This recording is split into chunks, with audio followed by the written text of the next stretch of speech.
Room 442 is presented by North Star Bets. That's a win. Welcome into Room 442. Sarah Pararia joined by James Sharman and Mikey Singh back from holiday. How was your trip? Oh man, the whole time I was just thinking just how much I miss Room 442. Oh, really? That's nice. And a Team player. lying lie. Did you guys miss me? No, not at all. Yeah, no. Not even I actually forgot about you. Apparently the content was better when I was gone. Much better, yeah. Yeah. Better Smash. numbers Smooth and week, everything. more in depth, and our TFC coverage killed it. Killed Yeah, it. yeah. Yeah. Okay. All right. Well, it's been fun. No, we're happy to have you back. And it is Monday, guys, so you know what that means. Headlines, great time to join us back because, Mikey, it's been a crazy weekend. I know. James, we'll start with you because I love this. Aston Villa soaring thanks to 7 in the midfield. Villa smashed Newcastle over the weekend 3-0. I know, and it's time we spoke about Villa. I want to add to that headline because it also went on to say the fantastical formation from Unai Emery, while Ollie Watkins works wonders up front, has inspired their remarkable resurgence. They are incredible, right? When Stephen Gerrard was fired and Unai Emery took over, they were 3 points in the bottom. They were in 16th place. Now they're 6th, 3 points back of 5th. They're eyeing potentially Champions League football.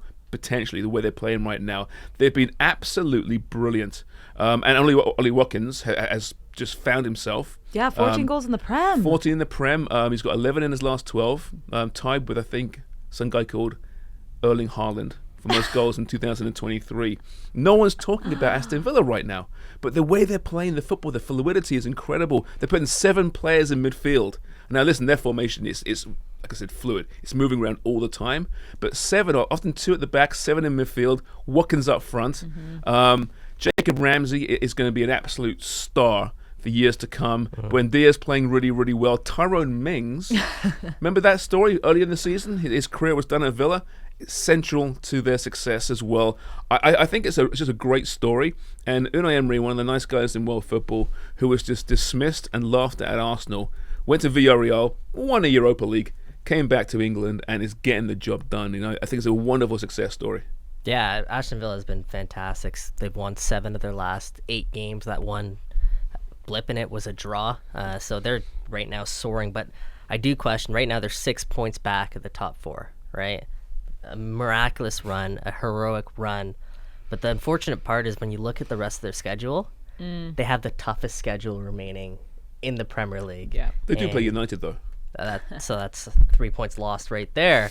So then you got Brentford, you have Fulham, United, as James mentioned, Wolves, Tottenham, Liverpool, Brighton, Newcastle, Fulham, and Brentford. That is so tough.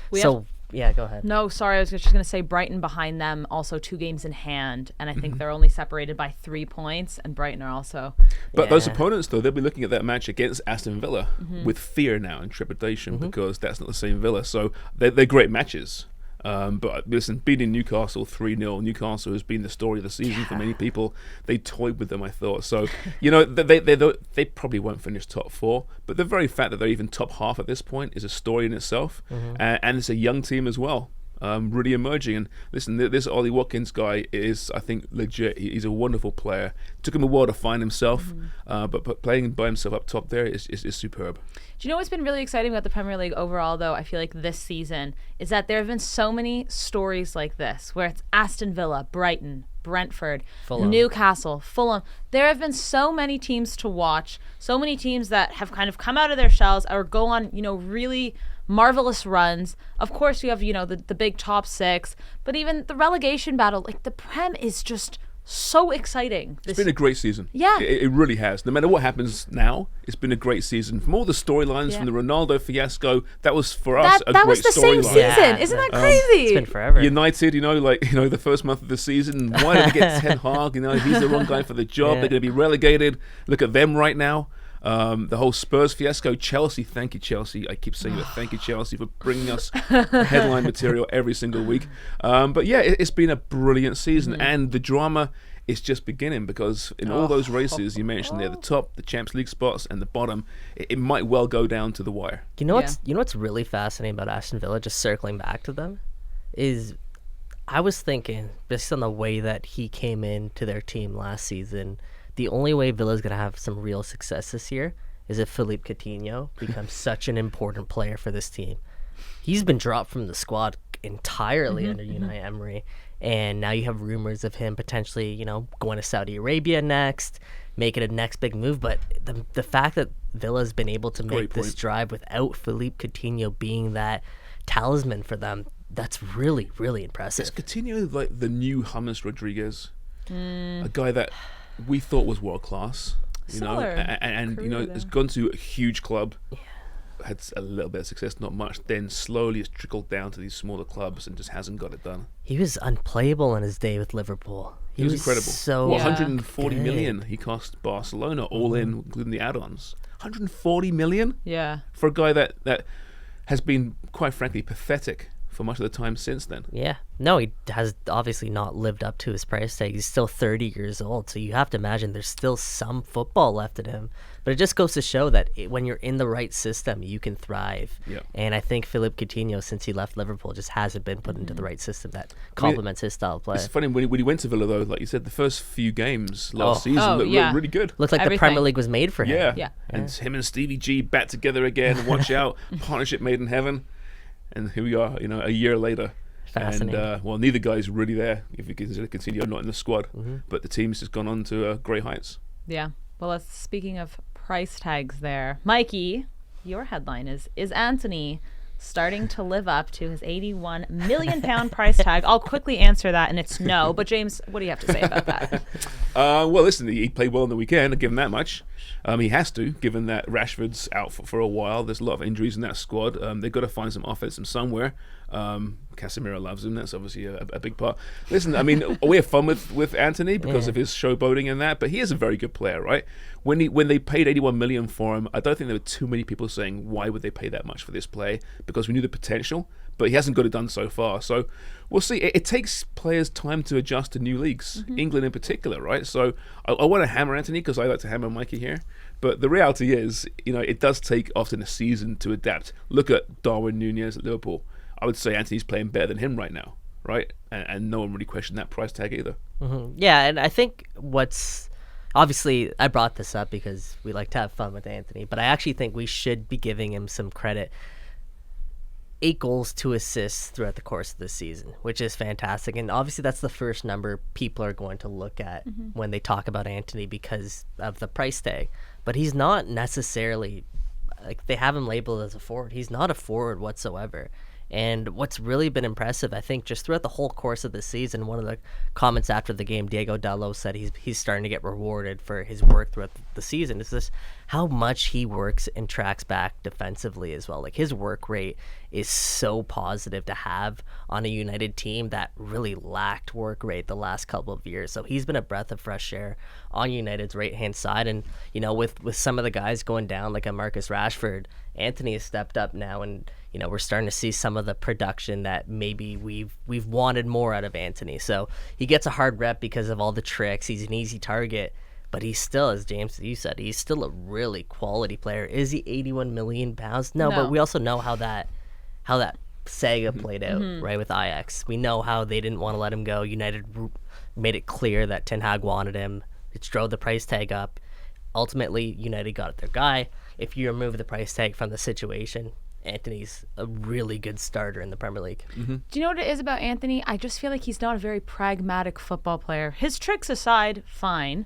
But for me, it's the fact that he wastes a lot of time where I think they could be playing better football, whether he's dragging the ball back to the left, to the right, holding on to it, not passing. This is what frustrates me because he has that Brazilian, sauce, James. But if he just had those, better through balls or gave up the ball earlier, I think that would help him so much. But he just drags on his play sometimes so much, and it very Dembele-esque of him. I don't appreciate it. I love the sauce. Yeah, you love it. I do, right? Listen, you don't. I do. I was Ronaldinho's greatest supporter, right? But he did it in the right moments, and had more substance to it, right? Antony's issue's been he's been doing it when you don't need to do it.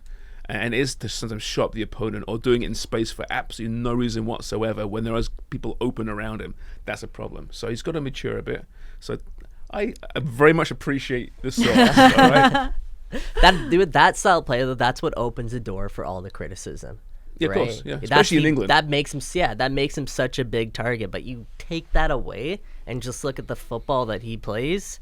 I think it's tough to argue that he's not a really quality starter in the Premier League for a really good team. Well, let's see. We're going to have Antony, I guess, stepping up to the plate because Manchester United have a really tough run here. They have to go to the Sanchez Pizjuan on Thursday to play Sevilla, which they drew 2-2. Mikey wasn't here. They also have to go back-to-back with Brighton. They also have to play, Chelsea and Spurs and Villa. Those are their next games. Sevilla, Chelsea, Brighton, Spurs, Villa, Brighton. Can we stop using Chelsea as like, a formidable opponent? I'm also using Spurs, though. Fair enough. Bournemouth, well done. But I mean, because I keep doing it too. Schedules. They're playing, Arsenal and United and Chelsea. Chelsea is a simple 3 points these days, it seems. I almost wish they were playing Chelsea next because I have this fear that Chelsea's all of a sudden going to click into form. And that's the time you don't want to play them. Become a world-class manager. Yeah. Jesus, sorry guys, my computer is having a heart attack right now. We'll jump to my headline. Can't read it, but I'll try and I can now. Have to talk about Arsenal and Manchester City and the run for the title here.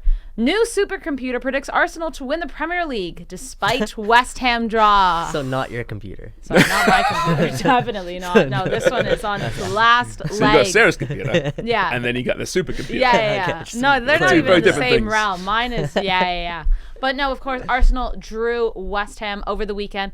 Another 2-0 lead blown. They did it to Liverpool. They did it to West Ham now. And of course, City smashing it out of the park. Easy win for them.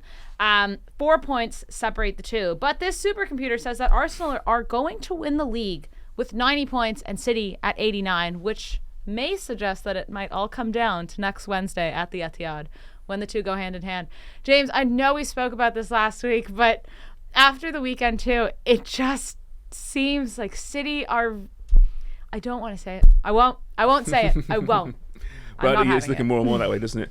I actually prefer when they use monkeys or the octopus goats or octopus. When they knew Spain were going to win the World Cup. Rather than supercomputers, right? Yeah. Oh, well, the math says this. But the math says to me it's 4 points and there's a game in hand for City and they play Arsenal as well. At City, right? So, listen, Arsenal have blown some points recently, up 2-0 the last 2 weeks, 2-2 draws.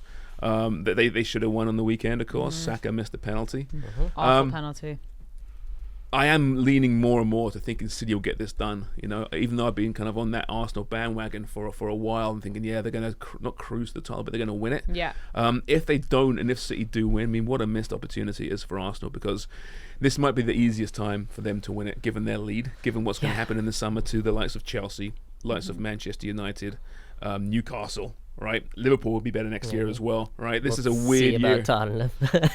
I don't know about Tottenham, but we'll see. Well, they could be here. They might be losing Harry Kane, and I think it's a big wasted opportunity, and they might still get it done. We're going to find out their character right now because it's a pretty tough schedule coming up for them.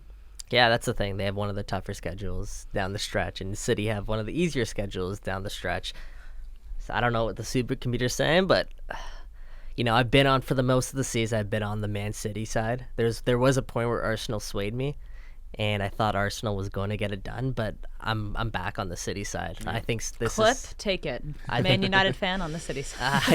Seriously, you to say that. I think City's going to get it done. It's obviously going to come down to that match next Wednesday, but it's hard to go into the Etihad and pick up 3 points. A draw would actually be a really good result for Arsenal, given the way the season's playing out. But I don't know. What I don't get is these supercomputers, right? Why is it a supercomputer? What are we basing it on? Right, I mean, the numbers aren't that difficult to really digest, are they? You look at the opponents, the strength of opponents. That's not really tough math or data, right? You look at what's happened in recent times, not tough data.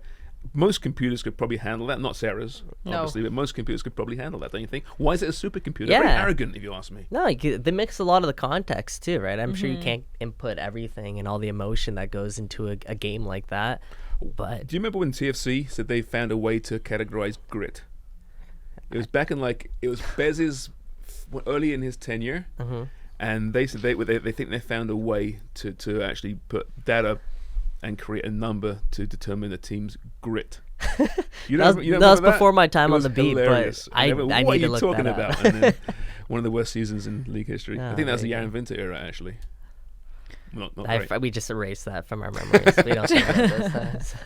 Are we dismissing Arsenal, though, as we have done a few times this season, in that they have 4 points, ahead right now. Mm-hmm. Game in hand or not, they are 4 points ahead. And City are also still competing for the treble here. True. I know they have a very good lead against Bayern Munich here, but Guardiola said that they're going into this match as if it's 0-0. They're in the FA Cup, and they also are competing to win the Prem. Is it maybe that City are going to shift their focus, or going to have to pick one, or they're also going to be playing way more football? This is the difference between City and the Arsenals and the Uniteds and every other team in the Premier League, though, is their squad is just so much deeper than any other team in the league. And you could take out... they even took out Erling Haaland for one match, and Julian Alvarez stepped up, and they looked like they didn't miss a beat, right? So you can take out literally anybody from that City lineup, and City will still find a way to do really well. So I think that's the difference, and that's why I still got to give the edge to City here down the stretch. I think we're also trying to look at the ghosts of Arsenal's past as well in recent years, right? They haven't got much to fall back on, saying this team has got the spine to stick it out, right? They didn't last year. Now that they might well have, and it's a very good team. They've been redesigned under Arteta there, but there's a lot of questionable history there since even Arsene Wenger's last couple of years in charge there. That's probably partly what it is, which isn't fair on the players. It is obviously a new team. Well, last season it was the same case. Yeah, you figure 4th place for sure. Yeah, and they bottled that. They crumbled. Yeah, they bottled it. Is it, though, that Arsenal's bottling it, or City just really playing some good football? Yeah. That's the thing. I feel like we're discrediting Arsenal. They've I don't had know. a They're up fantastic 2-0 season. the last 2 games, and they Yeah. dropped points in both of them. For sure. I mean, you're going to have your slumps, but I think overall Arsenal they have a chance here, and they've had a fantastic season. I think we're getting ahead. Roy Keane was going back and forth with Gary Neville about this. I saw that. Yeah. Gary Neville was saying, listen, no matter what happens now, it's a great season, a successful season for Arsenal. And Keane, the ultimate competitor, said, absolute nonsense. No. I forget the word he used, but he goes, yeah, that's just nonsense. It'll be a really bad season if they don't win it now, given that they were in first place pretty much the entire campaign, had a big lead, and they blew it, and it's the opportunity. It's like I said. I see both sides, actually. Yeah. It's tough. It's like I said earlier, like if Arsenal started off slowly and then all of a sudden turned it on, they fall just short, it's an unbelievable season. But the fact that they've been in first for literally the entire year, and then they could slip up at the end, it's going to leave a sour taste in your mouth. Yeah, but if you tell Arsenal back in August, listen, you'll be 4 points ahead of Man City in the middle of April. Oh, they take that would've 10 taken times out of 10. In a second, right? 100%. Well, we'll see. Arsenal are playing bottom of the table Southampton on Friday. And then, of course, next week, the big match of the Prem, Arsenal versus Manchester City at the Etihad. We will keep you guys covered with all of the Premier League action. Room 442 is presented by North Star Bets. That's a win.